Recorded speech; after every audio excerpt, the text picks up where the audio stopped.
Today we close out our series on Pee Wee Gaskins. We'll get into his account of the coastal killings and then into what he calls his serious murders, which also include torture and rape. We'll also discuss Pee Wee's associates and his carefree attitude towards his crimes, both of which would lead to his eventual arrest and death. I'm Mike. I'm Ian. And I'm Dave. If you thought Power Man Pee Wee from part 1 was disturbing, stick around. Tonight's show may feature the most disturbing murder in this show's history. This is Necronomipod.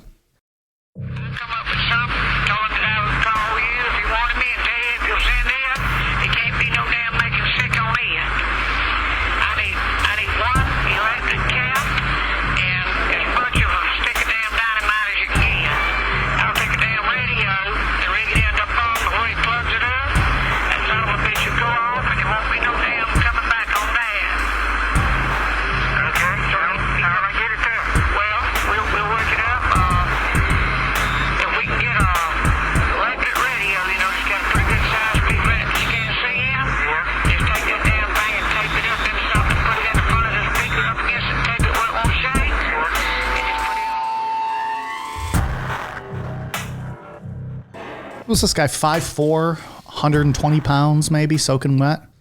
It's hard to believe he killed all these people. Like, I feel if he was moving on me, I'd just bitch slap him and knock him across the room, right? Break his face in half. Yeah.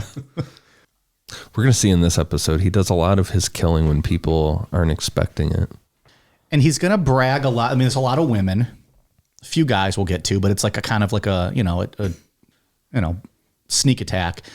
When we get into like the his coastal killings, which, may or may not even be true, did he ever get into like whether they were male or female, or was it always female? Always female. See? So he didn't actually go after many men then.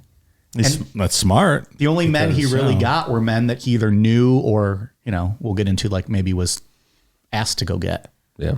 And some of these guys where you just said that they weren't expecting it, I would say they should have been. Yes, I think this guy's a known commodity, and I don't think you should turn your back on people like that. So, yeah, it's just I was thinking about that this week. Like, just a tiny little man capable of all that carnage. Please save your questions until I'm through. Sorry, Pee Wee. I'll shut up. What was the big dude's name? Oh, Hazel Brazel, I believe we were corrected. Well, Hazel Brazel's not funny. Yeah. Hazel Brazel's funny, yeah. So I don't care how you pronounce it. Got knifed while taking a poop. Yep.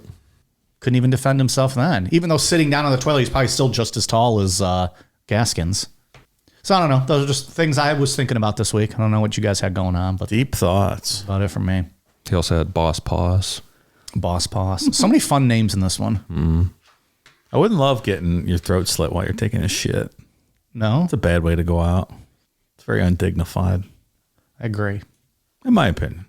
What's the dignified way to get murdered? Like being disemboweled on a table while yelling freedom.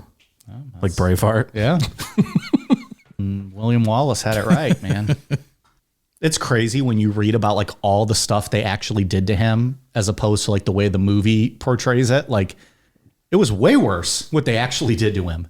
Like, it was just like torture after torture after torture after torture after torture. It was wild. And he ended up getting like quartered and all of that, right? And I believe so. Quarters got burned and whatever else.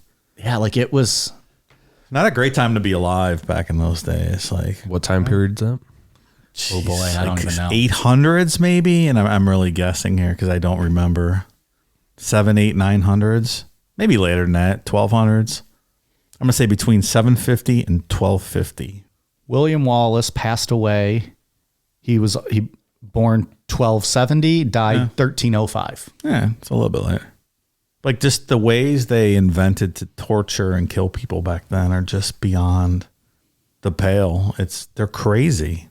Well, we talked about it in that torture episode, but like just the way to inflict the most cruel form of torture and to prolong death as long as possible. What was the one? It was taking pieces of glass and putting them under people's fingernails with bull piss on them so they'd get infected.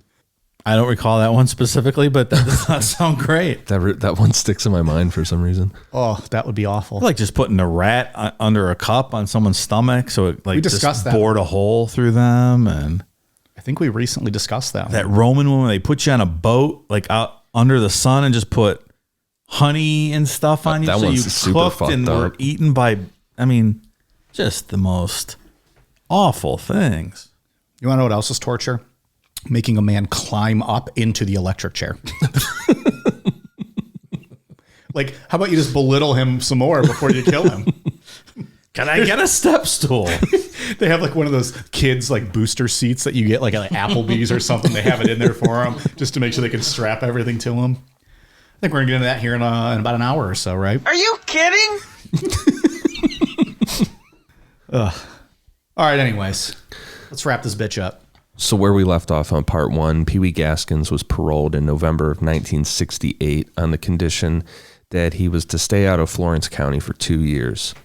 If we remember, the judge told him, "We're sick of hearing your name around this county. If you step foot back here, you're done." Pee Wee decided that he was never going back to jail, but he wasn't going to stop doing illegal stuff either. So basically, he was just saying he wasn't going to leave any witnesses behind. Also back in part 1, we talked about when Pee Wee said bothersomeness for the first time in his book, and that bothersomeness was what he called the urge to kill. When he got these feelings, he took off and drove up and down the coast of South Carolina and started picking up hitchhikers. This is going to get us to what Pee Wee called his coastal kills, which need to be taken with a grain of salt. There are no corroborating facts to back up anything of what he said about these murders. Even though Pee Wee's book is titled Final Truth, and he says Final Truth before every murder he talks about, there's no evidence that the coastal kills are real. I start making that a thing on the show. Like before every episode, Ian has to be like, before, he starts like his notes, goes, okay, final truth. Final truth. Pee Wee Gaskins was born on March 2nd. That's what the book's like. It'll name the victims and then give their age, but like right before it says Final Truth. So it's like Final Truth. Someone's name, their age. Oh boy. You're lying when you have to remind people you're telling the truth. Right. Over and over again. Dave, I cut you off before. No, I would say I feel like this guy just got to prison and started believing his own hype and had all this time to come up with this nonsense. Well, he was nicknamed the meanest man in America, so. Shortest man in America. It's a lot of small man syndrome going on here. Oh, for sure. Why don't you just get a big truck with big tires like all the other short men? Lift kit, check that bitch up. You need like a ladder to get into it. I feel like he's, starts thinking about the Hall of Fame of serial killers. He's like, I want to be in there, so I got to up my count, start coming up with these stories. I'm going to take a little Ed Kemper. I'm going to take a little of this guy, a little of that guy. But look, I still... That's how I said Ed Kemper and said nobody else, because I fucking don't know who else I was going to say. So I don't know what the fuck. Well, mentioning Ed Kemper, I was going to say, in my opinion, if you want to be the GOAT, you got to skull fuck your mom's... dead body. Her rotting head. So you said Ed Kemper is the GOAT. Ed Kemper would be the GOAT? I think he's one of a few goats. He's the Mount Rushmore of... He's on Mount Rushmore, sure. Of being ridiculous. Okay. Well, this guy sure writes a story for himself that would put him on the Mount Rushmore if it were true. That's the point, I think, yeah. Right. If we take Pee Wee's word for it, he started out a lot like Ed Kemper. Pee Wee started picking up hitchhikers and gradually started pushing boundaries to see how far he could get. He would try to have sex with these young women, and when they said no, Pee Wee got angry and told them to get out of his car. Pee Wee said, quote, "It was like I was looking for something special on them coastal highways, only I didn't know what." And as he continued to get rejected, Pee Wee said that the bothersomeness was getting uncontrollable. And he said, quote, "That special heaviness commenced to roll around in my gut, then up my spine, into my head and down again. I hurt from my balls to behind my eyes. It was a truly terrible kind of pain, and I felt like it wanted to tear me open so it could get out." In September 1969, Pee Wee said that he had a, quote, "miracle, a beam of light, like a vision," when he picked up a hitchhiker one afternoon. Pee Wee tried to have sex with this young woman, and she turned him down like the rest. Like all the other ones, Pee Wee pulled over to tell her to get out of the car, and as he's sitting there staring at her, Pee Wee decided to attack. He punched her in the side of the head multiple times until she was knocked out. After she was unconscious, Pee Wee used his belt to tie her hands behind her back. He pulled her out of the truck and laid her on the ground until she woke up. When she woke up, Pee Wee cut off one of her nipples, put it between his teeth, and smiled at her. Then Pee Wee put her nipple in her mouth and forced her to swallow it. Then Pee Wee put her back in the truck and drove to a swamp. Once he got to a spot he was comfortable with, he took her back out of the truck, bent her over, and put an 11-inch knife in her vagina and pulled up. Then he chained her to a log, and using a pulley system on his truck, he lowered the log into the swamp and waited until the water went calm. Afterwards, Pee Wee said he stopped at a diner, had a huge steak, and said, quote, "I felt truly the best I ever remembered feeling in my whole life." Again, I think this is the post-prison fantasies of a, two-bit hillbilly dreaming about what he would have liked to have done. Kind of like the College Mike stories. For the record, College Mike never did anything quite like this. Yeah, because, I don't know. This just sounds like... I don't believe this. Yeah, he's trying to get himself over. We don't have enough time to go through everything that Pee Wee said about the coastal kills. He doesn't really name off actual victims. He just names off stuff he did, like talking about taking molten lead and pouring it in a woman's mouth and all this really fucked up stuff. Man. Fantasies. Yeah. But who knows? We don't know. I think, well, we'll talk about it at the end, but I think that maybe there was a couple actual coastal kills. I think I was going to say that just a bit ago, like maybe one or two. And then in his mind, he's like, oh, that was so many years. I could, build this up and talk about what I would have wanted to do or, Like there was a base for these stories, but they were highly exaggerated. Yeah. I think that's plausible. Yeah, that makes sense. I mean, if you're willing to kill people and have relationships with, you're probably willing to kill strangers, right? I would agree with that, sure. Well, Pee Wee says that the first coastal kill happened in 1969, and his first, what he called serious murders, started in 1970. We're going to start talking about the serious murders in a minute, but regarding the coastal kills, Pee Wee claimed to average one murder per week driving up and down the coast. According to Pee Wee, the coastal kills lasted until 1975, and pretty quick into his run as a serial killer, Pee Wee lost count. He said, quote, "They're mostly just a jumble of faces and bodies and memories of things I did to them. The closest figure I can come up with is 80 to 90. I finally reached the point where I wanted the bothersomeness to start. I looked forward to it every month because it felt so good relieving myself of it." The first thing that popped in my mind in regards to debunking his claim of 80 to 90 was the Texas killing fields, because that's going on I-45 through Texas. There's at least 30 bodies have been found and almost 800 people have been missing since the 70s. That place is famous, there's a lot of big cases. I don't want to do a full episode on that. But if in 1970 to 1975, at least 90 women went missing, there would be some buzz around that Especially area. in South Carolina, right? Yeah. A smaller population than say... Someone would start putting that together. Yeah, I think that's right. Eventually someone would put that together and be like, why are there so many people going missing along and it would be a stretch? thing. It would be a thing. The coastal killings of South Carolina. Right. They'd have their FBI people on it trying to find a profile. And right. Yeah, I think that makes sense. No!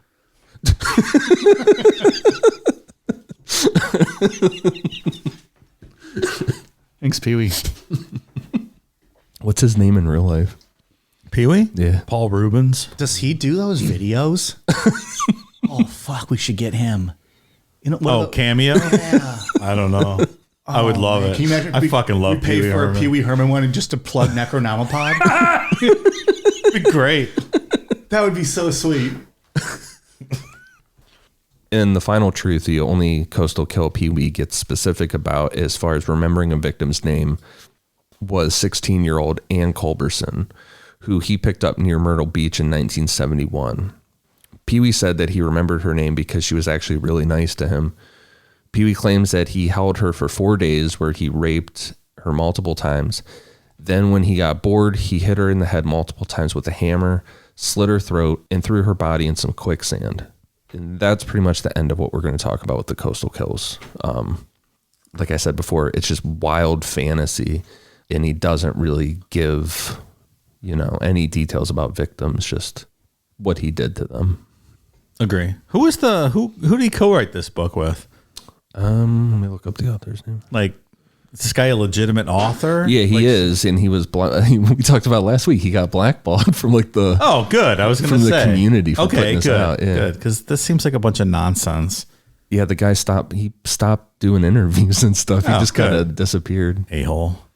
Also, when you guys were kids, did you think quicksand was like a bigger problem than it actually is? Yes. Yeah. And I thought it was terrifying. It was super fucking scary. I was like, how are we not addressing this issue? Right. Like, I would think, I might just be out for a walk and I would step into this quicksand, and if no one could throw me a rope, I would just sink. But turns out my whole adult life, I've never run into any quicksand anywhere. Isn't that weird?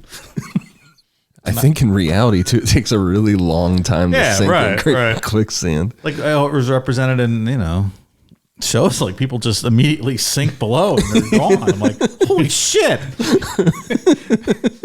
Why is nobody talking about this? It turns out it's not that big of a deal, though. Who knew? It's probably like you stepped on a soft spot of the ground, you're like, oh, fuck, and then pull your foot back out.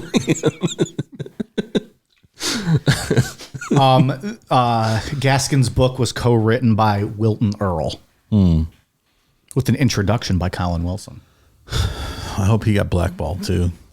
Colin Wilson's intro is like, don't fucking read this book. It's pure shit. Two thumbs There's down. more truth in the Bible. Oh, jeez. Well, there is, isn't there? It's 100% true, Mike. Okay. I wasn't making a joke. Oh, okay. I Stating a fact. apologize. So in 1970, Pee Wee committed the first of his serious murders, and this one is 100% verified.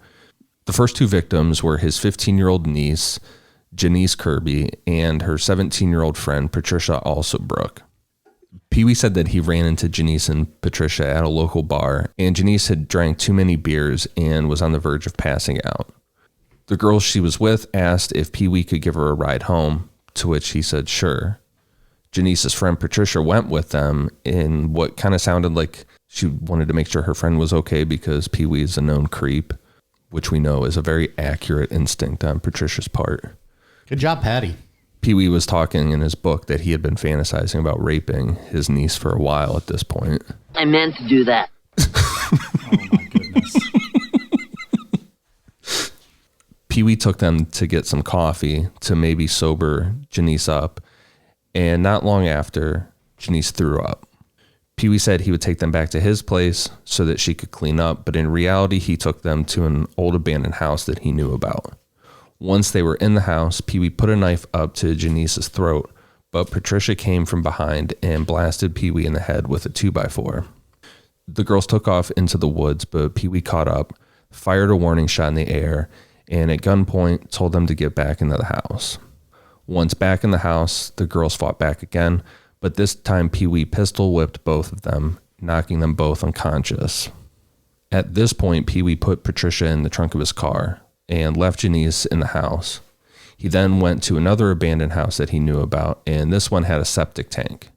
Pee Wee got the lid off the tank and put Patricia in while she was still alive. Pee Wee said he waited until there were no more bubbles, and then he closed the lid. When he got back to the house that he left Janice at, Pee Wee found that she had died from being beaten with his gun, so he buried her in the backyard. That's awfully vile, putting an alive person into a septic tank to drown. And that's true. He led police to those bodies. Oh. I read that he showed police the location of a couple bodies in exchange for a conjugal visit with his wife. Is that true? I found a lot, I was trying to look at a lot of sources, and there's a lot of misinformation, it seems, out there. Like a lot of different versions of all these stories. So I thought that was kind of interesting. That might be a discussion for the end of the show, but I'm not sure about that. Yeah. It could have been. I couldn't corroborate it anywhere. Yeah. It's just such a... There seems to be a lot of, myth with Pee Wee. I think that's right, yeah. And maybe that's from his book, too. Maybe that was part of his thing. Yeah. It seems that we got a lot of messages I did on Instagram of people saying, like, oh, a family member of a friend of a family member knew Pee Wee back in the day. I had a lot of those. Really? Seems like that kind of story. Yeah. Like tight-knit, smaller town in the South. Yeah. Everyone knows everyone.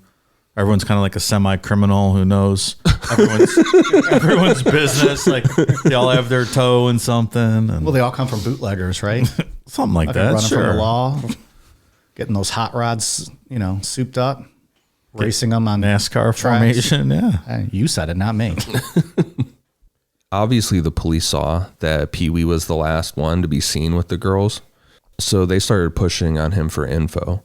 Pee Wee told police that the girls were talking about California a bunch, and he said that he dropped them off, and at that point, they got into a car with some boys that he had never seen before. The police were suspicious, but they had no evidence and nothing to go on, so the girls were chalked up to being runaways. I mean, he seems like a likely suspect, right? His prior record. Maybe you should have followed him a little longer. I don't know. It's like, I don't know what to tell you. I think they ran off to California. Okay. Okay. Barney, he says he doesn't know nothing about it. Let's go talk to Floyd the drunk. I think you mixed up some names there, pal.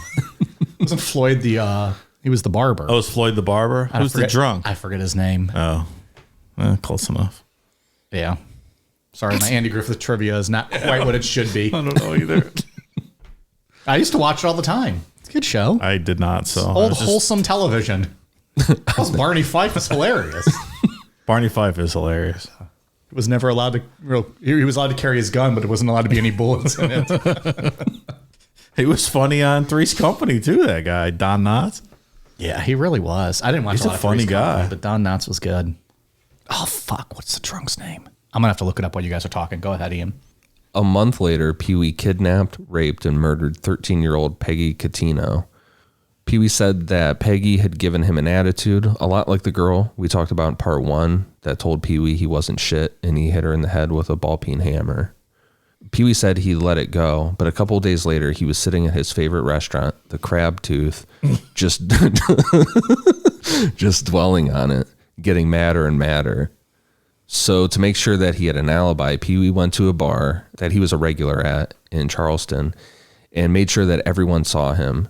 Then, without saying goodbye to anyone or anyone noticing he left, Pee Wee drove back to Sumter County where Peggy lived.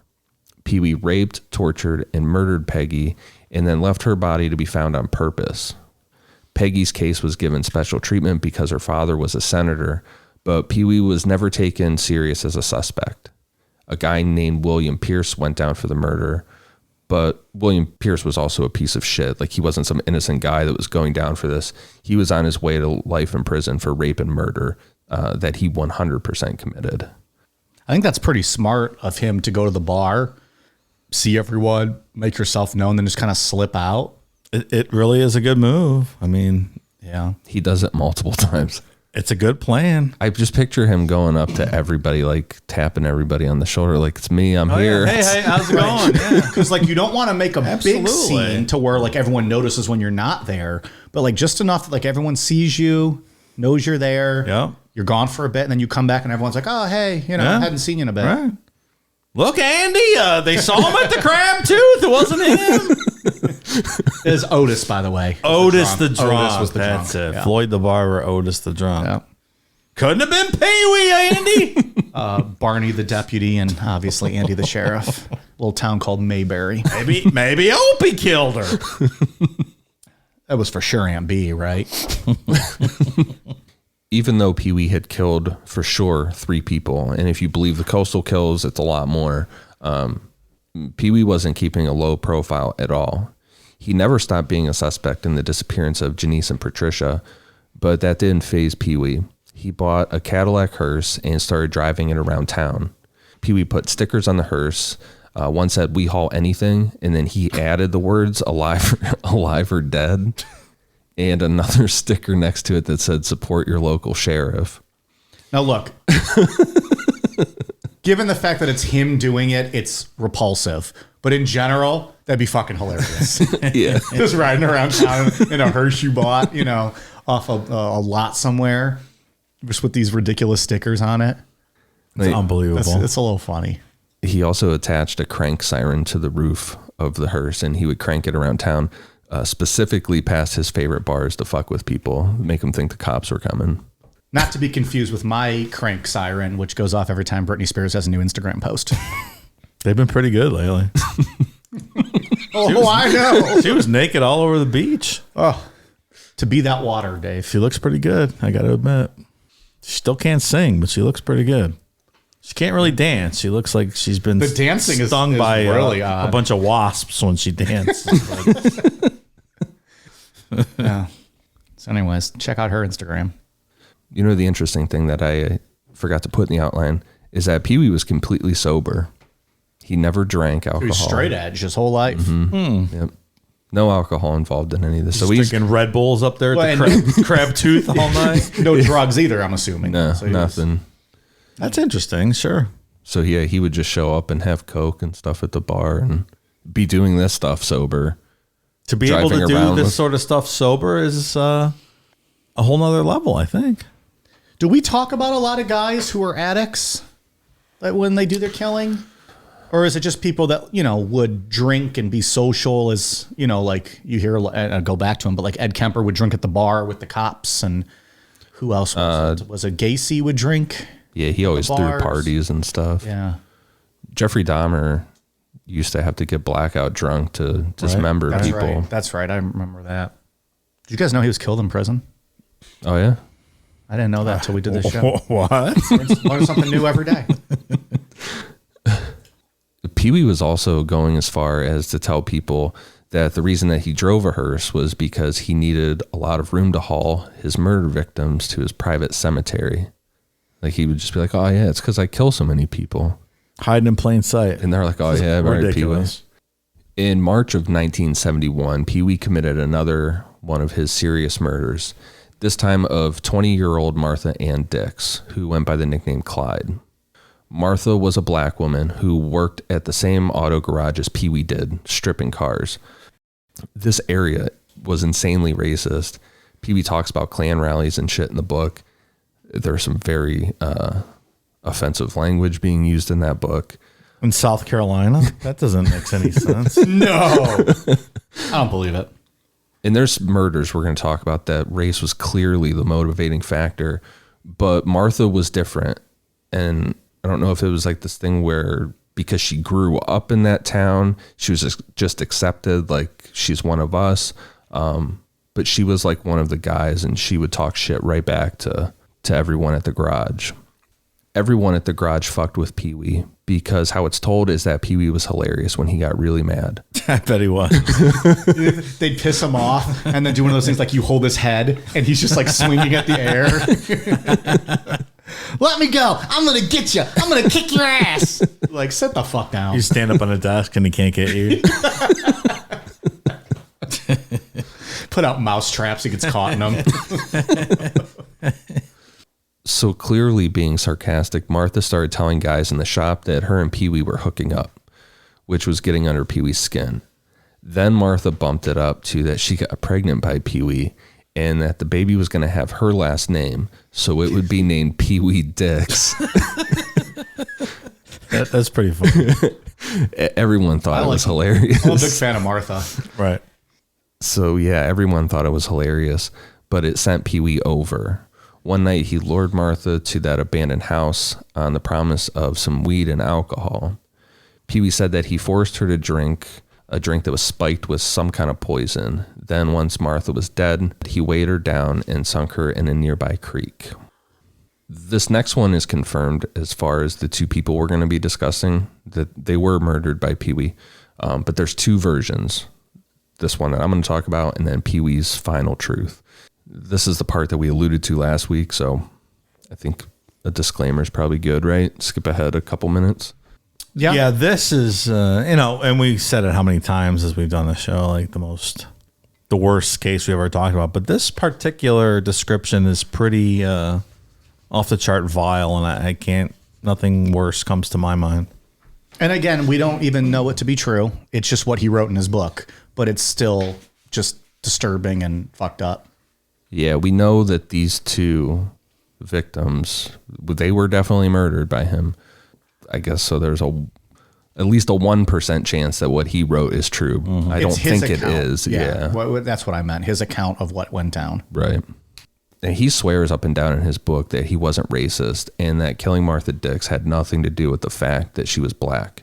However, the murders of Doreen Dempsey, age 22, and Robin Dempsey, age 2, are definitely based around racism, regardless of what Pee Wee says. Pee Wee became friends with Doreen a couple years earlier, right around the time that Doreen gave birth to her daughter Robin. Fast forward, Robin is 2 years old and Doreen got pregnant again. But Pee Wee was pissed off because she had been dating a black man and he was the father. Doreen had been living with Pee Wee's friend Johnny Sellers and his brother Carl Sellers in North Charleston, South Carolina. They brought her to Pee Wee's house and left her there to talk to him about staying there for a bit while she was pregnant.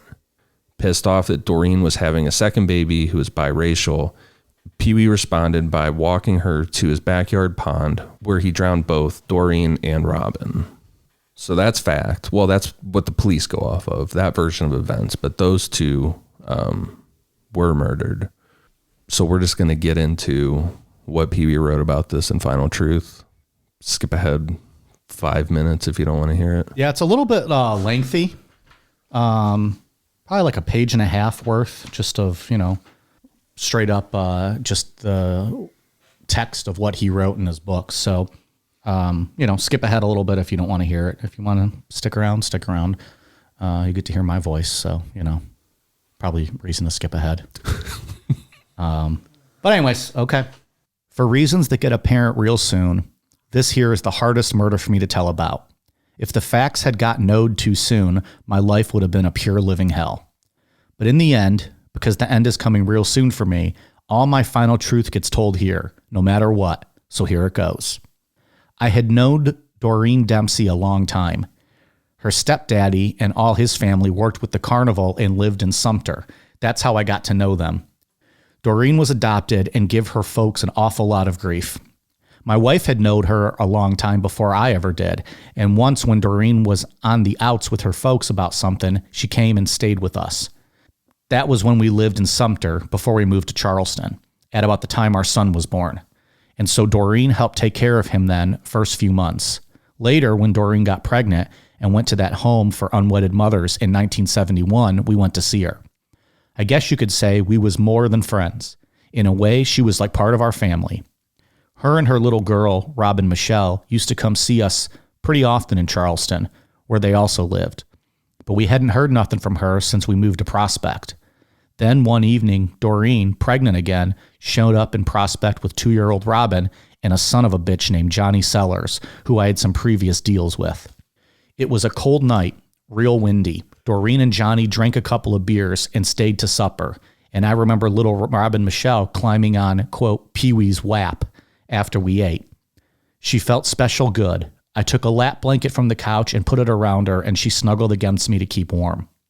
Doreen said her and Robin needed a place to live until her next baby come, which looked like it could be any time.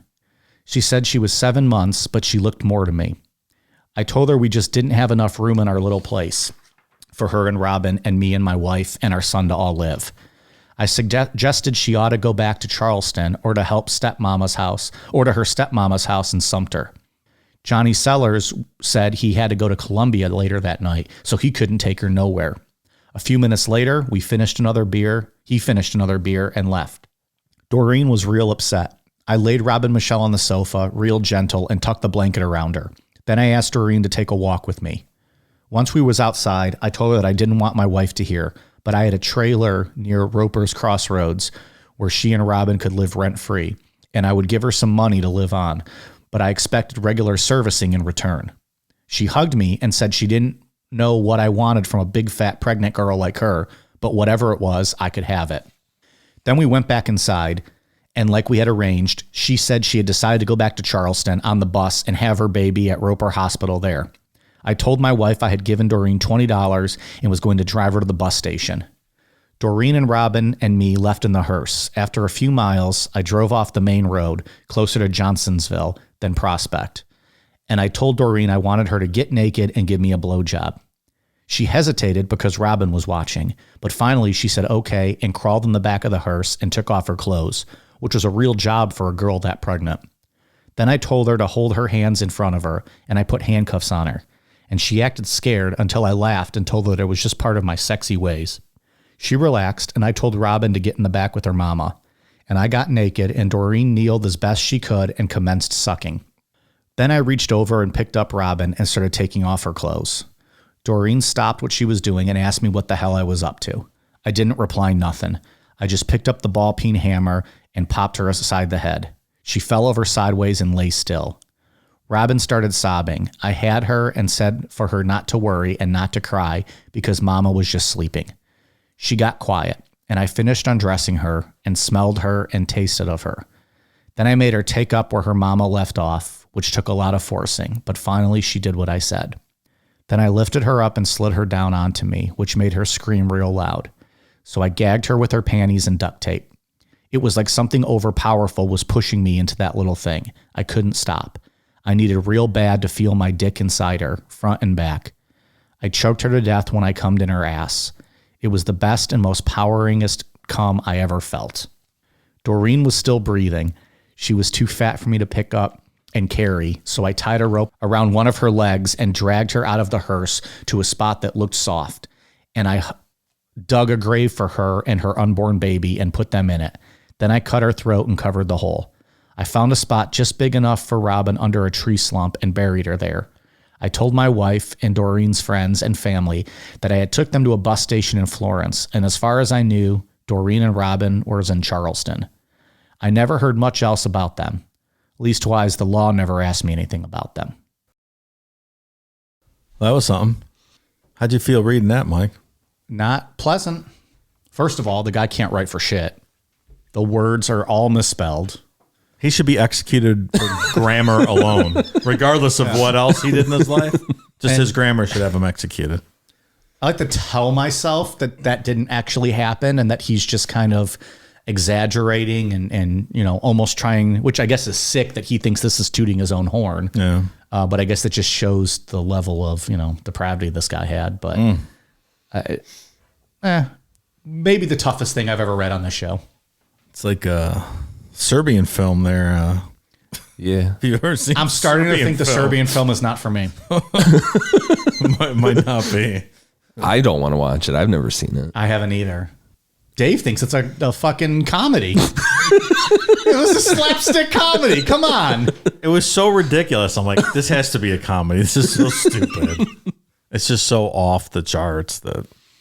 Also, I just want to say that if any of you are curious, which of the last monologue that Mike just read is going to make it to my soundboard, you should join Patreon this week and see what see what gets used next week.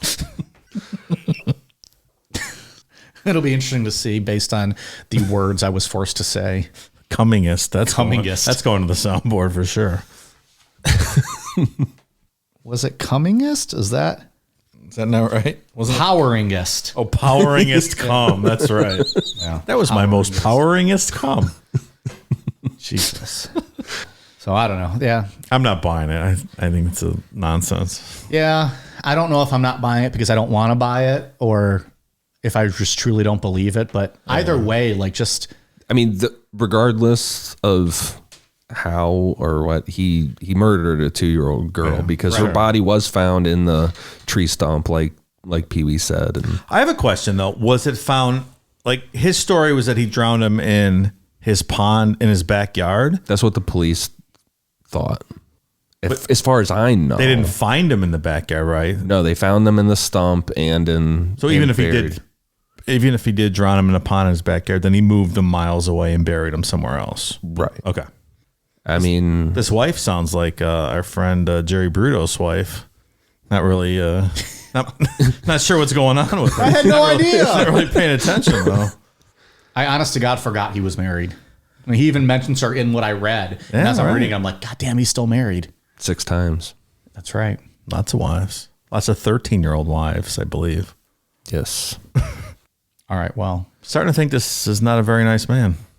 Yeah, I think that's where I'm leaning with right now, too. This boy-sized man. This Tom Cruise height serial killer. I think even Tom Cruise could kick this guy's ass. Well, if it's Tom Cruise from Top Gun volleyball scene. Oh, it's ripped. Kick anybody's ass. Just saying. All right, what else do you have in store for us this evening, Ian? It's been great so far. I'm going to take the rest of the show off after that one. I need a cool down beer. The car stripping business was going good for Pee Wee. The garage where he worked was making a ton of money stripping stolen cars, and Pee Wee was kind of the head of the operation. After Doreen and Robin's murders, Pee Wee ran into trouble with his stripping business, specifically with 22-year-old Jessie Ruth Judy and 36-year-old Johnny Sellers, who Pee Wee referenced in that shit Mike just read. What the police say happened here is that Jessie's ex-husband, James Judy, paid Pee Wee to kill Jessie and Johnny because Jessie had been having an affair with Johnny. James Judy was convicted of these murders, but Pee Wee says that James Judy had nothing to do with it. Pee Wee admits that there was all this cheating stuff going on, and in Pee Wee's words, James Judy and Johnny Sellers, quote, never saw balls to balls about nothing. But these murders were all on Pee Wee. Pee Wee said that he shot Johnny Sellers in the back of the head after Johnny started complaining about money he was owed after he and Pee Wee had sold a stolen boat. And then just because Jessie Judy was a witness, Pee Wee stabbed her to death. He buried them in the woods right where he killed them in the same grave. Again, small town, incest crime family. Everyone knows everyone. Everyone's connected somehow. At this point, we're getting to 1975, which Pee Wee said was his, quote, killingest year. He claimed this that guy adds S to everything. The whole book is so absurd. Man, that was the poopiest poop I ever took. He claimed that the coastal kills were still going strong, which they most definitely weren't, but the serious murders were still going strong. His first serious murder of 1975 was a murder for hire plot in February. Pee Wee said that he was hanging out at one of his favorite bars when he was approached by a guy named John Powell, who he knew from his time in prison. Powell said that his friend Suzanne Kipper wanted her ex-boyfriend murdered, and Powell thought that Pee Wee would be the guy to do it. Suzanne was with a 45-year-old guy named Silas Yates, and Silas was a wealthy guy and pretty much a sugar daddy to Suzanne. He was buying her all kinds of expensive shit like cars, and they had a falling out, so he tried to take some of it back. Suzanne wasn't trying to give up the car and all that shit, so she offered Pee Wee $1,500 to kill Silas. $8,000 in today's money. Is that a good price for a contract killing? I don't think so. It's not a lot of money. I don't think I'm doing that. And like that guy wasn't even involved. He's like brokering murder for hire deals for his friend who's mad at her boyfriend. Like, why do you involve yourself in stuff like that? It's almost like you just do this for free. He just wants to hurt people and kill. Like if our pal Just Brew Jared, we'll call him JBJ. If JBJ came to us like, hey, my sugar mama's cut me off, we'd kill her for $1,500. Like, no, I don't want to be involved in that. Sounds like you're crossed a bear, Pally.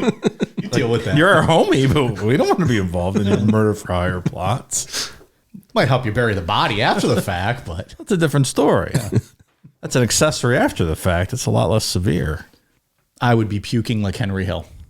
Digging that grave. And we go eat, sausages and pasta in the middle of the night. That's right. So Pee Wee agreed to do it. And he called 25-year-old Diane Neely, who was separated from another guy Pee Wee knew in prison named Walter Neely. Diane was to be the bait to get Silas out of his house. So one night she went up to his front door, knocked, and said that her car was broken down. When Silas came out, Pee Wee jumped out from behind the car with a gun pointed at him. Pee Wee ordered Silas into the trunk, and then according to Pee Wee, he drove Silas to a remote area where Powell and another man were waiting. Pee Wee pulled Silas out of the trunk, stabbed him multiple times in the chest with that 11-inch knife that we talked about earlier, and then he told Powell and the other guy to start digging the grave. According to Pee Wee, he started a sexual relationship with Suzanne after this, but there's no evidence besides the nonsense that he wrote in his book. But Suzanne did go to jail, for hiring Pee Wee to murder Silas. Who was the other guy? I don't know. Pee Wee doesn't guy. name him. Yeah. Okay. Sure. Seems like there's a lot of people in this town up for doing a lot of bad stuff. Most of the people that we talk about, from here on out, or went to jail for stuff regarding all of this. He's like, I'm your power man. You have to do whatever I say. Yeah. It'll be just like this when you're in prison, so you might as well get used to it now. Right. They're like, but you're 2'1". Doesn't matter. I'm a power man. So 2 months after Pee Wee murdered Silas, Diane Neely called Pee Wee for money. Diane had moved on from Walter Neely, and she was now dating a guy who was 34-year-old Avery Howard. Diane told Avery about how she helped in a murder for hire, and the two of them decided to try and blackmail Pee Wee for $5,000, and in return, they would just stay quiet, which is weird because Diane Neely would want to stay quiet to begin with because she played a big role in this. You were blackmailing when you were part of the scheme. I don't think you know what blackmailing means. A lot of bright bulbs going off down here. Pee Wee said, okay, fine. He'd pay them, that he had a bunch of money buried in Prospect, but they would have to come with him to get it. In reality, the spot where he was taking them to was the same spot that he had buried Jesse Judy and Johnny Sellers. Like, he told them that in his book, he says that there was a hollowed out tree out there that he stored a bunch of money in. Smart. They're like, okay, meet you there. Pee Wee did the same thing that he did a while back where he went to his favorite bar and made sure that everyone saw him. And then when it got super busy, he slipped out without telling anyone. Then he met with Diane and Avery and told them to follow him into the woods. Once they got out there, all they saw was the grave that Pee Wee had already dug. And before they could run or really do anything, Pee Wee shot each of them in the back of the head and just rolled them into the grave. Yeah. It's like Tommy and Goodfellas when they take him in the basement and it's empty. He's like, oh. Yeah, that's it. It almost makes me wonder, with the murders we do know that he committed, stuff like this, if he really didn't get some advice from Frank Costello with that whole wise men shit. A lot of his murders are very mob-like. Or was he just infatuated with the mob, so he concocted that story about Frank Costello to make himself feel cooler too? Maybe. Maybe while he was locked up, he, I guess he did. This was all before he was locked up, but maybe he was just into that mob lifestyle too. Good points. Yeah. Could be either one. I don't know. Look, Pee Wee, this is how you whack them. I mean, he said that they gave him tons of advice. What would Pee Wee have said? Thought you had these memorized. Look, Pee Wee, this is how you whack them. You got nothing? No? Okay. I'd like to have a little informal chat with you, okay? That works. Mr. Frank. Walks into his cell, closes the door behind him. He says that.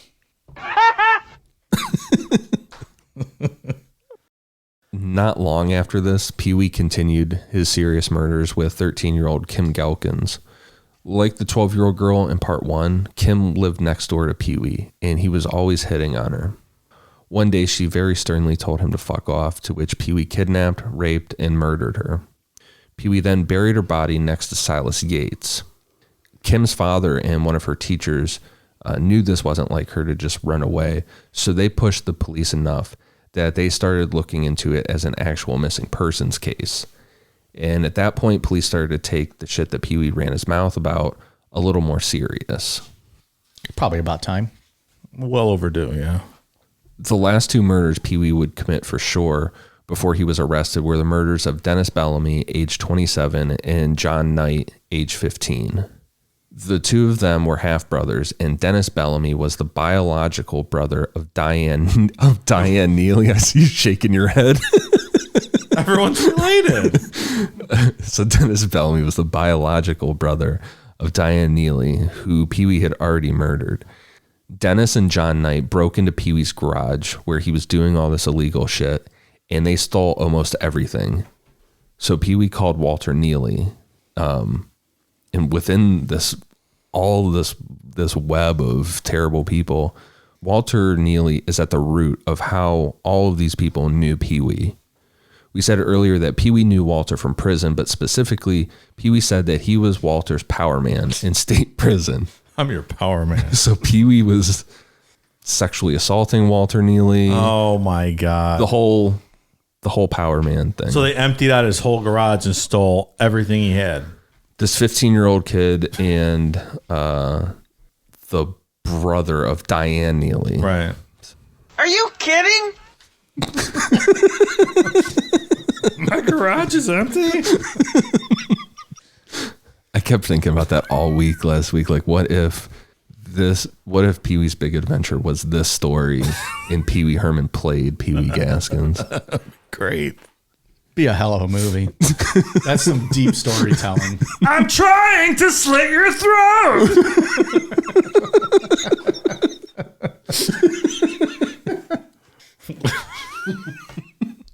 No! He's going to be so sad when this series is over. We have to move on to something else next week. Walter told Pee Wee that he saw Dennis and John Knight riding around town in one of Pee Wee's cars that they stole from him.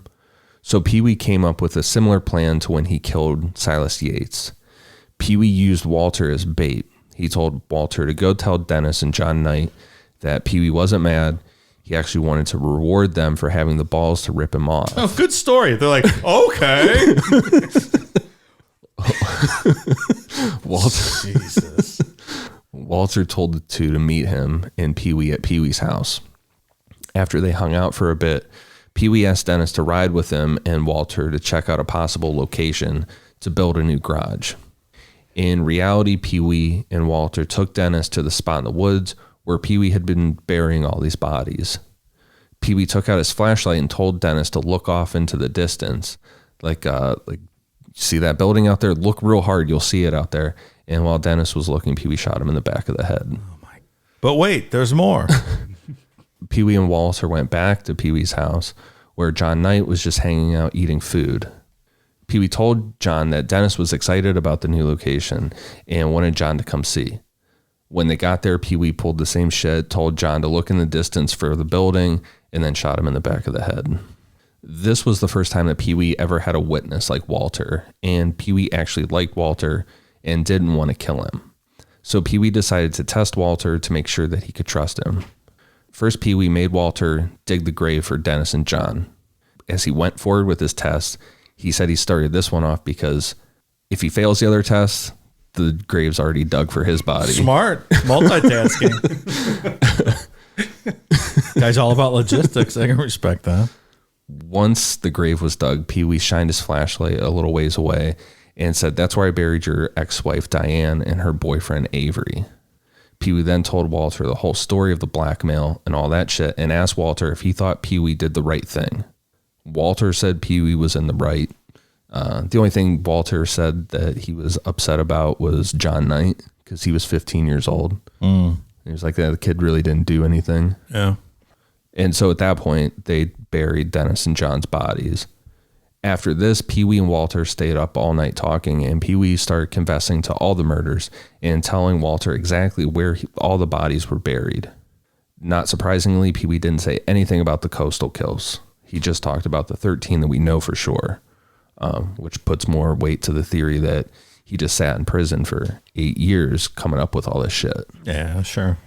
By October 1975, Pee Wee was out of town in Georgia, and Kim Gelkins' father pushed hard enough that a Sumter deputy sheriff searched Pee Wee's house and found some of Kim's clothes in his closet. The evidence didn't support a murder charge, but Pee Wee was wanted for contributing to the delinquency of a minor. Pee Wee got back from Georgia on November 14th, 1975, to find police staked out around his house.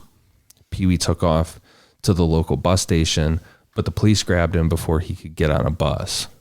It didn't take long for Walter Neely to tell the police everything that he knew. He led the police to Pee Wee's graveyard, where victims Dennis and John Knight were unearthed on December 4th.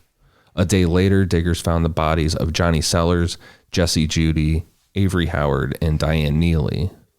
On December 10th, Walter led them to the graves of Doreen Dempsey and her daughter Robin. About all this, Pee Wee said, quote, The coroner had the bodies, Jesus had Walter, and the law had me. Clever. The Jesus had Walter thing is because Walter started feeling guilty after he talked to a priest. As he should, right? That's the show, though, Pee Wee's Graveyard. Pee Wee's Graveyard! Instead of Cherry, we have Coffin talks and stuff. Are we writing this movie? Is this going to happen? Oh, yeah, that's a good one. Cool Down Media Productions. Pee Wee was tried on one charge of murder on May 24th, 1976, found guilty on May 28th, and sentenced to death, which was later commuted to life in prison when South Carolina ruled that it would follow the U.S. Supreme Court guidelines for the death penalty in other states. Goddamn Necronomipod libtard court. Hey, man. Letting the murderers off. I applaud South Carolina. Why was he, why'd they only charge him with one murder? I think it was like it sounded like a get it over and done with. Like, It's interesting. we're done with him. Yeah. Sentence him to death. Again, I found a lot of misinformation out there when I was looking, like, he was convicted of 8 murders and all this stuff. Yeah. So, yeah, that's a tough one to research. That's just weird. Not sure why. Like, oh, we're just going to do one and be done. But then you still, like, you have all those unsolved, like, murders. Like, the family gets no closure of having someone convicted. Yeah. There was no mystery. Like, they knew he did it, but, yeah, it's interesting. But, I mean, I guess the ones he talked about after were after the fact. But, Yeah. I don't know. That seems It's odd. It's odd, yeah. We have one more murder to talk about with Pee Wee. What? It's an encore, if you will. Yeah. 23-year-old Rudolph Tyner was on death row in CCI with Pee Wee for a double murder that Tyner committed in March of 1978. The death penalty was back on the table, and we'll get into that in a minute. Rudolph Tyner robbed a convenience store on March 18th, 1978, and for no reason, shot and killed both owners, Bill and Myrtle Moon. Their son, Tony Simo, knew that Rudolph was with Pee Wee Gaskins and knew about Pee Wee's reputation. So Tony reached out. And Tony got this information from like he was shooting the shit with a construction worker with like a group of guys at a bar. And he was talking about this, like, oh yeah, I know a guy that knows Pee Wee. He's right in there. Again, it's like, It makes sense. I know somebody who wild. knows somebody. Yeah. Pee Wee said that he would kill Tyner for $2,000, to which Tony agreed. The only thing Pee Wee said was that he was going to have to get creative because on death row, they weren't allowed to get close to each other like that. You wouldn't want them killing each other. Pee Wee made several unsuccessful attempts to kill Tyner by lacing his food and drinks with poison before he decided to use explosives to kill him. Pee Wee rigged a device similar to a portable radio in Tyner's cell and told Tyner this would allow them to talk to each other. Because they were between buddies, themselves. right? Like, they were hanging out. Yeah, like Pee Wee Kinda, was sorta. setting him up. Yeah. When Pee Wee got this all set up, he told Tyner it was time to test it. Pee Wee told Tyner that he would have to hold the speaker on his end up to his ear when Pee Wee told him to. Little did Tyner know, Pee Wee had filled his speaker with C4 plastic explosives. As soon as Pee Wee heard Tyner's voice, Pee Wee detonated the explosives from his cell and killed Tyner instantly. Pee Wee later said, quote, "The last thing Tyner heard was me laughing." It's not funny to laugh at someone being killed, but it's so ridiculous. And there's recorded audio tape of him making these phone calls from prison, like talking about how, and I wanted to play them for the show, but they're really bad quality. Yeah. Like, you have to really pay attention, and it's good with subtitles online. Sure. But Talking with Tony Simo? yeah. He's telling him like what he needs to get. He's like, all I need is a half stick of dynamite. And he's like, well, I can't do that. He's like, I could probably get you some plastic, like some C4 stuff. And he's like, all right, well, I'll make that work. God, how do you get C4 into fucking death row? That's crazy. That really is. Yeah, it was just like this little kind of walkie-talkie thing. And he just said, all Fucking right. genius is what it is. I'm not going to lie. That's a great idea. It was a big fucking explosion too. Yeah, C4 usually is. So Pee Wee was tried for Tyner's murder and sentenced to death. So ultimately he got the death penalty for killing some piece of shit in prison, not one of the 13-year-olds he killed. Yeah. That's interesting. I don't know what he did he didn't get the $2,000, obviously, because he got tried for this. Did Tony Simo get in trouble? Yeah. Did he do time? Mm-hmm. Which, yeah, I mean, I don't know. Your parents get killed. Yeah, whatever. Kill all those innocent people. Life in prison. Kill a prisoner. Death penalty. Well, he was sentenced to death originally, but then South Carolina got rid of it. And we talked about that earlier, Mike. You and your Supreme Court justice. When can we charge wardens now with death penalties for killing all these people on death row? I don't believe that's how it works. It does in this case. Just saying. Murdering death row inmates. Yeah.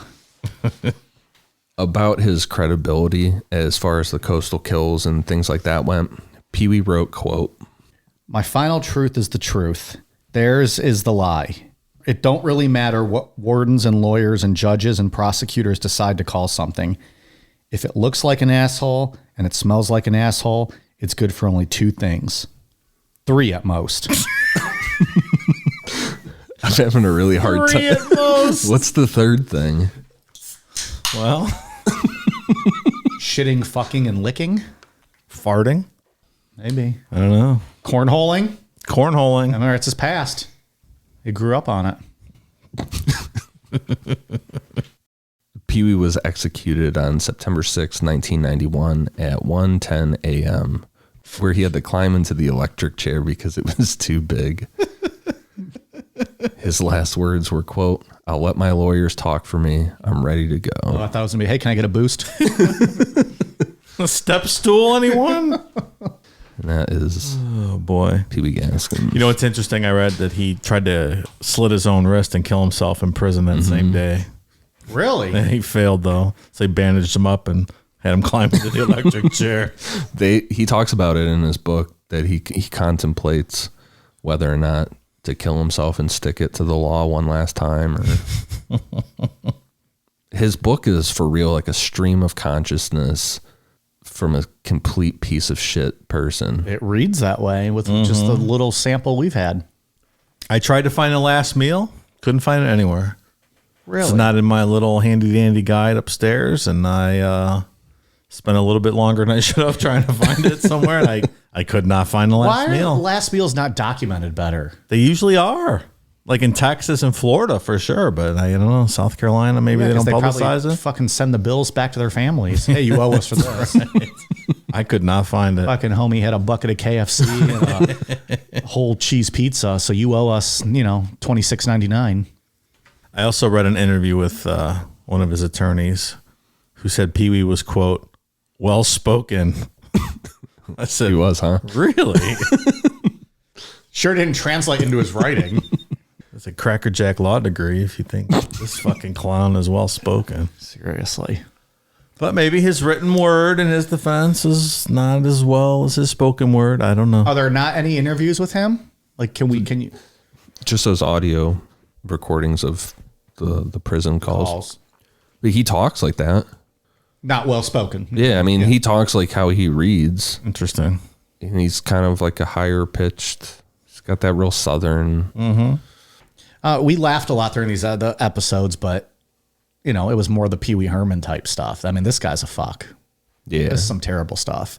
The stuff we know he did, and then just the stuff he writes about. Like, even if you didn't actually rape a 2-year-old girl, you still killed her and her mom, and then had the gall to go write this elaborate story about how you sexually assaulted both of them. Well, I'm sure even if he didn't do it, that's what he's sitting in prison fucking jerking off and fantasizing about for sure. Well, and like that, he almost inflates his ego with it by writing it in his book. Like, oh, this is how hard I am. Like, look at all this stuff I did. I think that's it. This to me, much like H.H. Holmes, the 2 parts we did on him turned out to be like a bust, like completely different than what I expected it to be. This also was not what I expected it to be, but in like on the other side of it, where like this guy became a bigger piece of shit than I ever imagined. Yeah, I think his is just, it's not your typical serial killer. Not at all. Take the coastal kills out of it completely. There's people that believe the coastal kills, and there's even, Sure. I guess, I believe some of it. Yeah. I mean, there's some people that give him like complete credit, like, you know, For all of credibility. Yeah, he did everything, but I don't think that's accurate. Well, of course, it's unlikely. He seems like such an honest guy. Why would you not believe everything he said? I think there's probably a handful of the coastal kills, maybe. I think that's right. Probably for sure the 16-year-old girl that he remembered her name from the coastal ones. Mm-hmm. But other than that, it's probably all bullshit. Because like I said, he was driving just one stretch of highway. There would be something like the Texas killing fields out there. There would be I agree. Like you said, the South Carolina highway, whatever. Yeah. If he took 80 to 90 women in a span of 5 years. Like, we're not talking about Los Angeles where you're picking up sex workers and disposing of them. If you're talking about, you know, young girls in the middle of South Carolina, Right. they're going to be Barney Fife. They're going to be missed. Locked all them up. Got them off the streets. Yeah, they're going to be missed. Andy, we got a problem. He took those pimps out. Yeah, I think his book, Final Truth, is interesting. An interesting read to just like look in the mind, I guess. So like the fantasy of a serial killer. We had a few listeners, I think, that reached out and said that they actually have copies of the book. Really? Yeah. I don't know where or how or... It used to be for sale. Right. Probably signed from their relatives down there in South Carolina. Like cousins of Pee Wee Gaskins. Maybe you can stumble into like a half-price books and find one day. Wouldn't that be wild? That'd be cool. That's like how I got that that J. Allen Hynek book that was out of print. It's like $150. Yeah. Someone was like doing obviously like cleaning out a relative's house or something. Yeah. They were only selling it for $20. And you got a signed Art Bell book, right? Yeah, yeah. Half-price books. That's something else. You never know. I'm hoping to find like an original copy of the Constitution someday like that. Like at a garage sale, like framed behind a Yeah. It's passed out. $2 picture of a peach drawing or something. Yeah. Like, I'll take the peach drawing, of course. Oh, yeah, whatever's behind it. Just give me that. No problem. I'll give you an extra 50 cents. How about that?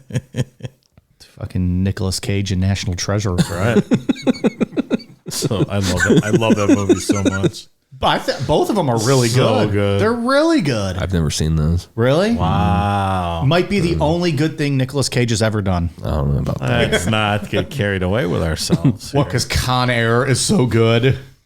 Nicolas It is not. Cage's southern accent in Con Air is second to none. It's so fucking good. I love Con Air so much. Chappelle's in it. They throw him out of the plane. He lands in like some small hick town on the top of a car. He really should have gotten an Academy Award for that movie. So good. Best use of accent ever in a film. Nicolas Cage, Con Air. They should call it the Nicolas Cage Award moving forward. It should. It's so good. He's got that mullet. Well, darling. So good. I don't rightly know. What's the one with Travolta, Face Off? Oh, Face Off's great. That's all right. That's a good movie. Nick Cage is all right, I guess. They made such good movies in the 90s. They're so fucking Did good. they? Oh, They're yes. so bad. So good. There was rumors that Sylvester Stallone was trying to get him for one of the Expendable movies. You know, because they always just get every actor that's ever been in any action movie, which I'm a big fan of the Expendables series, by the way, because it's just We know. ridiculous. It's ridiculous. With Dolph Lundgren. Yeah, It's great. But it's so good. But I think they're making one more. The rumor is there's one final installment coming out. Maybe they'll get Nicolas Cage. Maybe he'll resurrect his Con Air character or something like that. Bring back his Southern accent. They should absolutely. I just read today that Nicolas Cage wants to do a Batman movie as that villain with the big giant head. Did you read that today? No. Oh, Mr. Big Head is his name. Is his name Mr. I don't Big Head? know. But I don't know. The guy who looks like a penguin's called Penguin. The guy who tells jokes, the Riddler or the Joker. I can't remember the villain's name, but I'm going to look it up. The guy who Great. tells riddles is the Riddler, is what I meant to say. that's true. So he's got a big head. He's Mr. Big Head. The guy who has two faces is Two-Face. It might be. They're not as I don't know. creative with the names. I'm not a big Batman guy, but Egghead. Egghead. That's Damn it, I was so close. Why don't I like? Why the fuck does Nicolas Cage want to be Egghead? I don't know. It'd be great though. I love the horror movies that he's in recently, like Mandy. Yep. Color Out of Space was really good. whatever that fucking Fantasyland? Is that what it's called? whatever that one where he's like in the Chuck E. Cheese type place. Yeah. I haven't watched that. You mean yet. Gone in 60 Seconds? I love Gone in 60 Seconds. Did this just become a Nicolas Cage podcast? Cageonomipod? You cannot beat a Nick Cage movie. Pig. Pig was great. You guys have been talking about that one a lot recently. All right. We're pro Nicolas Cage, I guess, on this podcast. I really do. I love the National Treasure movies. Those are really good. First one more so than the second Agreed. one. But very, Agreed. very good. Yeah, the first one, dynamite. The Con Air slander is just not great. It's though. just someone. I don't remember when I first watched it, but they were telling me how great of a movie it is. Within 30 seconds, I was like, "This is a joke, right? Like this is a comedy. Like this is not for real." What's the name of the guy from the CSI with the Who opening? The guy like the redheaded guy. He's in a movie with Nicolas Cage where I know who you're talking about. I don't know the movie. Nicolas Cage is like a criminal and he can't eat food with metal utensils. Does this ring a bell at all? No. So good. What's that guy? Did you dream this? He can't eat them. He can't eat with metal utensils. Yeah. That's the because he's premise. like That's dangerous, Like or hurts is it his like teeth or something? Oh, he's like and an it was like X-Men. some weird plot point. like it's his weakness? What's that guy's name? No, you and I got to fill time while he looks this up. You know how many movies Nicolas Cage has been in? He's going to have to fucking scroll through IMDb. That guy's been in like 900,000 movies. I'm going to go backwards. What's the CSI Miami guy's name? That's probably better. I don't know his name. David Caruso. Now I'm gonna He's go in 4 movies. Jade. That's a good movie. Jade? Yeah. With that Linda Fiorentino from Men in Black. All right. That's a good movie. But this is a Caruso movie, not a Nicolas Cage movie. Right. This is Nicolas Cage hour, Dave. Come on.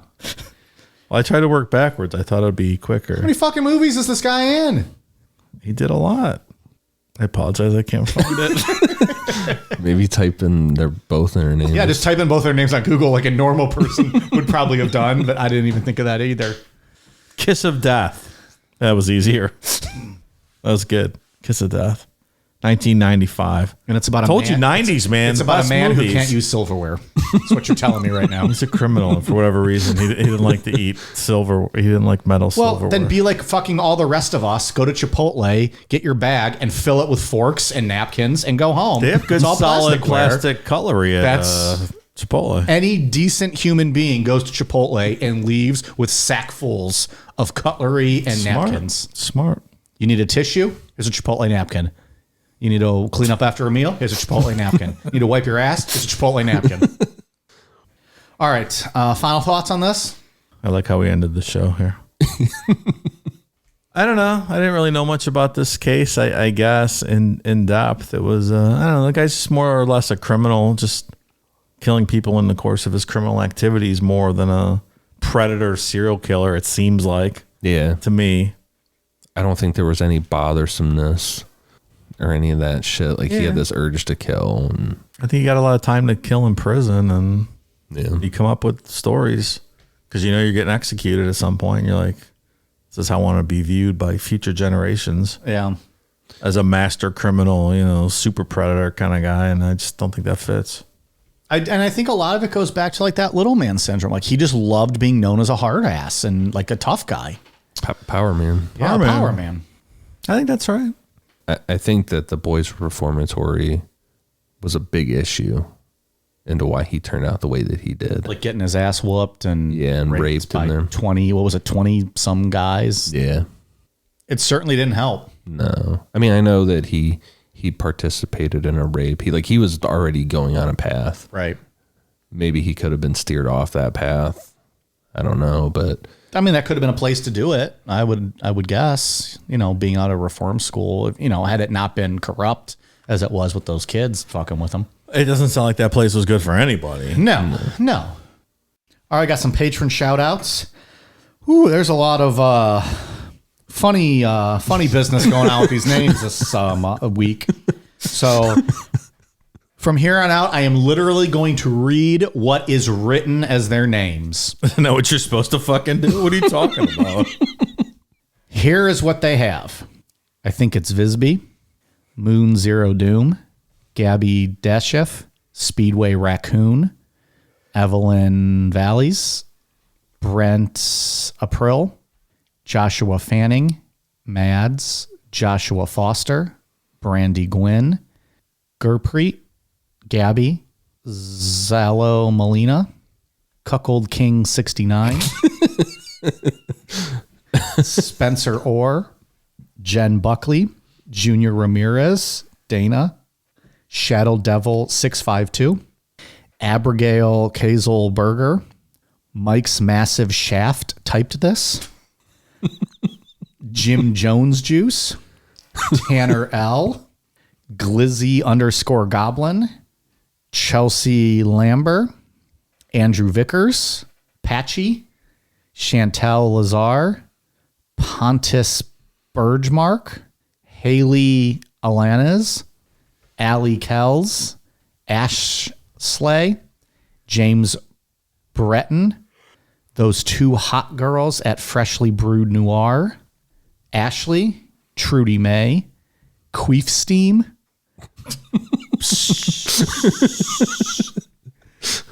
Polite McLean, Sleuthy Slothballs 89, Salt and Vinegar Minge, Leslie Whitson, Sean Reed, Katie Helms, Dana Kelly, Liam Raymond, Francis N, Anna, Brittany Tippy, OBG Family, I Mike have slept with the dog, a golden retriever, Simon Hunter, Annie Kabza, Zoe Kimes, Nicole Winningham, Alex Crane, Stacy Mahoney, Lindsay, Max Jobert, Lindsay, Ligma Taint, Lyle Swan, Mason Hellman, and Annie Pierce. I feel like I butchered a ton of those names, but what are you going to do? I tried. It's no different than any other week. Well, I tried extra hard this week. Oh, okay. I tried really hard for Nicolas Cage. Do it for him. Anyways, thank you very much. A lot of patrons this week, so appreciate it. There's a guy with your name that was fucking golden retrievers. Yeah, Mike, what are you unusual. doing? You shouldn't go around fucking dogs. I'm glad you admitted it on the show. You know, perhaps reach out to BetterHelp. They can assist you with any counseling needs and services you might need moving forward. Patreon.com/Necronomipod. Also, if you go to the Patreon app and just try to search us, we will not come up because we are listed as adult content. So you either have to click the links that we have in all of our social media bios or actually type in patreon.com/Necronomipod. We typically don't come up in just the regular search bar on Patreon. Held down by the man. It's bullshit. I know. Trying to censor us. Ian, what do you got? For iTunes, I have one for Daryl DJ, Brian D. from New Jersey, Dominique RW, and Linux Sensei Dave. Thank you for the awesome reviews. Dave, what do you got? I don't have anything. Well, I'll say stickers still available on the website. There you go. Get them while they last. Necronomipod.com for the stickers. All right. Anything else we want to talk about tonight? Good? I think we're good. Golden? Yeah, I'm good. Golden retriever. Don't get Mike started, man. Mike's cock's all hard now. He's talking about dog fucking. Probably. We are on Twitter, Facebook, Instagram, YouTube at Necronomipod. Amazon.com, search Necronomipod for all of our merch. Necronomipod.com for the stickers. And patreon.com/Necronomipod if you wish to access our bonus content. 3 shows a month at the $5 level, and the Necronite the Movies available at the $10 level. Check it out. All right, you guys ready for a cool down beer? Cheers.